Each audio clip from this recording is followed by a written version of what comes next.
If you need any Xbox or PlayStation codes or anything gaming related, check the referral links down in the description. They'll take you to g2a.com. They already have a discount on most of their goods already, and with the code CHES at checkout, you can get yourself an extra 3% off as well.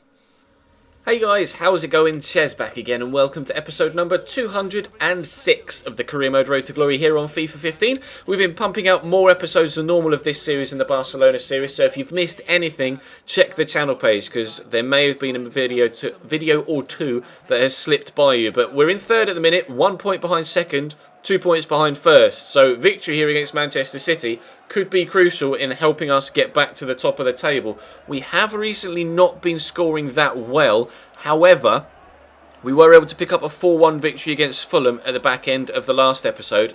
And last time we played City in the league, we came away with a 5-2 victory, although obviously subsequently after that, we played them in the League Cup and they knocked us out. So we want a little bit of revenge if we can get it. Got Julian von Hark and Nicholas Sporler starting in their lineup here. Obviously both former Cambridge United players, both £30 million plus transfers for City. So at least we got the money out of them, and that was half the reason why, or probably more than half the reason, why we were able to bring in the amount of quality that we have done to this Cambridge United squad now. Pione Sisto, though, turns inside here in the opening few minutes. In fact, it's not even the opening few minutes. It's actually closer to half-time. It's almost half-time here by the time the first highlight comes. And this was really harsh on Vincent Kompany. He's given away a penalty here, but you'll be able to see from the replay, he just straight up wins the ball. That is not a penalty at all. I really hope that challenges like that aren't going to be given on FIFA 16 as well. It's been a bit of an issue over the past 2 years, in fact, FIFA 15 and 14, where good challenges like that, if you take the man and the ball at the same time, get punished. But you have to take advantage, and we did so. Saido Berahino dispatching the penalty very nicely into the top left-hand corner. It was an extremely tight first half. I obviously was a bit wary considering they beat me last time we played them, so I wanted to be a bit more solid defensively. But as we headed into the second half, we got a little bit more adventurous. Berahino, I don't know whether that should be another penalty there.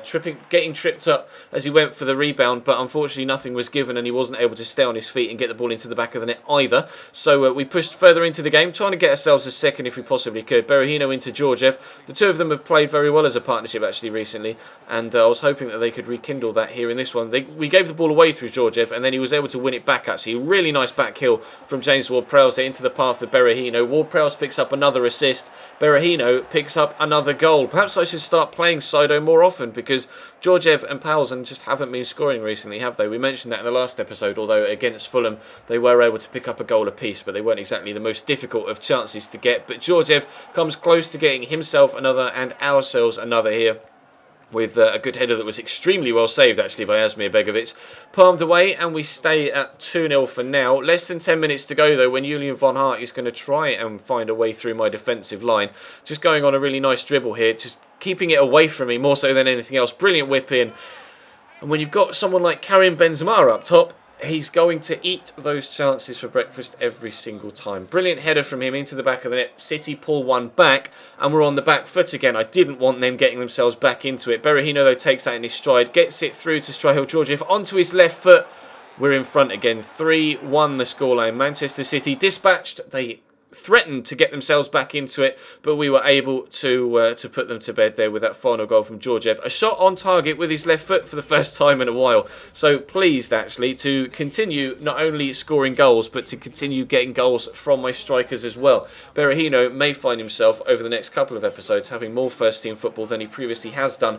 Chelsea though, as you can see, are top of the table now. Arsenal however lost their game on the round of 25 fixtures on match day 25, so we're now above Arsenal, having played the same amount of games as them. But we do need a win here against Manchester United to keep up the pressure on Chelsea. The gap is now 4 points, so we need a win here to make sure we can stay within one game of them. Obviously, we could draw and stay within one game, and I think our goal difference is superior, but obviously then we would have to guarantee ourselves a win against them, i.e. meaning Chelsea, towards the end of the season. And I really don't want to have to be, needing myself to just win a game against Chelsea to go above them. I'd rather be in the position where we can have a draw because we've got the points in other games. So we'll try and get ourselves a victory in this one. Rooney comes close with a header though in the opening few moments. Obviously, as you saw in the previous episode we weren't able to keep Karim Benzema out with a header. So crossing seems to be my weak spot at present, and they're coming down the wing again. Obviously, Man United in real life have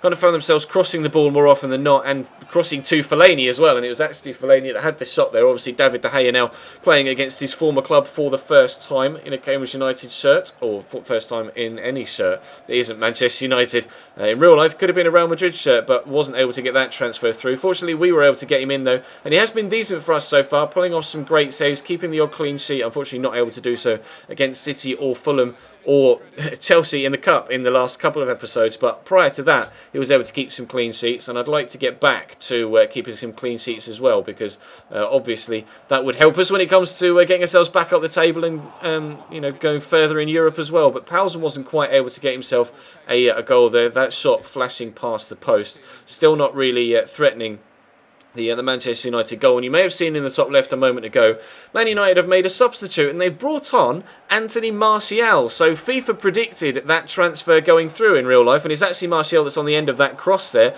with a header that goes over the bar. Pretty sure on FIFA they won't have paid the amount of money that they did in real life for Anthony Martial, but he is playing up top in red and white, although obviously they would prefer to be playing in red and black because that's their main kit, Man United, stereotypically and historically they play in red and black rather than red and white. But Martial scores in the 83rd minute with the rebound. David De Gea palms it straight to him. He slides in after the shot from James Wilson, and that's Manchester United 1, Cambridge 0, and that was how the game was going to finish.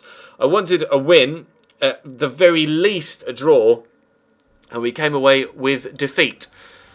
Yeah, that really, really frustrated me. So we came into the next game, which is actually the Champions League round of 16, is it? I think it may even be the quarterfinals. We'll have a quick check on the thing that comes up here. It is the round of 16.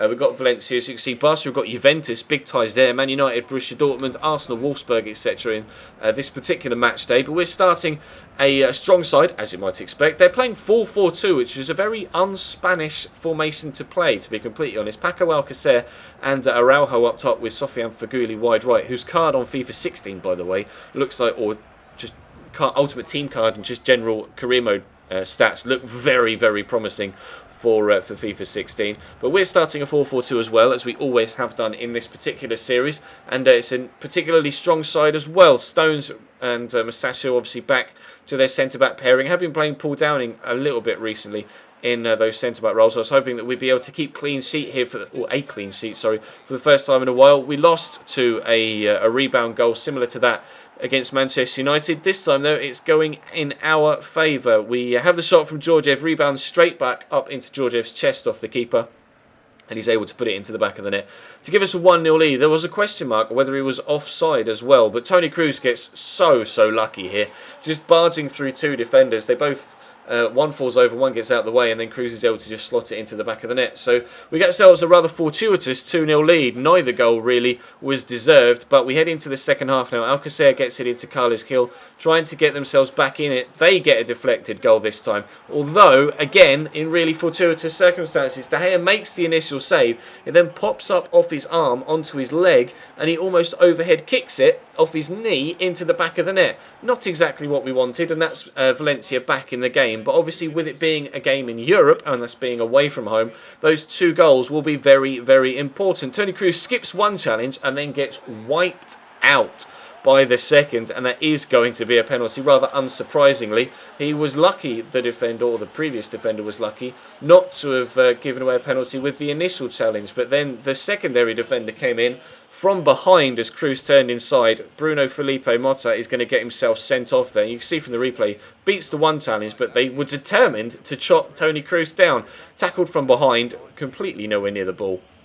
Definite penalty, definite red card, definite 3-1 scoreline. Georgiev puts it right into the top right-hand corner. We have 3 away goals here with 10 minutes to go. It looks like it's going to be quite a comfortable victory for us in this first leg, but Valencia weren't going to lie down just yet. Fegouli's going to play the ball through here to De Silva, and how is that for a first-time finish into the bottom corner? 3 minutes to go. It's Cambridge United 3, Valencia 2. They're perhaps back in it, so if we could, we'd like to extend our lead back up to 2 goals. James Ward-Prowse played in here. I thought about having a shot from distance, but decided against it. Squares it to Sadio Mane, who lays it back on the the edge of the box to Stryhill Georgiev, who makes it 4-2 to Cambridge United just 2 minutes after they've made it 3-2. So we now have 4 away goals in this first opening leg and a 2-goal advantage back again. But just 2 minutes after that, the 10 men of Valencia came forward again. Figuli's cross was deflected, fell into the path of Parejo, sets up Carlos Gil, whose shot is deflected, falls to De Silva again, who gets himself a brace in the last 4 minutes to make it 4-3. An absolute goal explosion at the end of this game. We get the penalty on 81 to make it 3-1, and you would never have imagined that the game was going to end 4-3 after that, but it did. So at least we took a lead from that final, or from that first leg, and 4 away goals as well. But unfortunately, the gap to Chelsea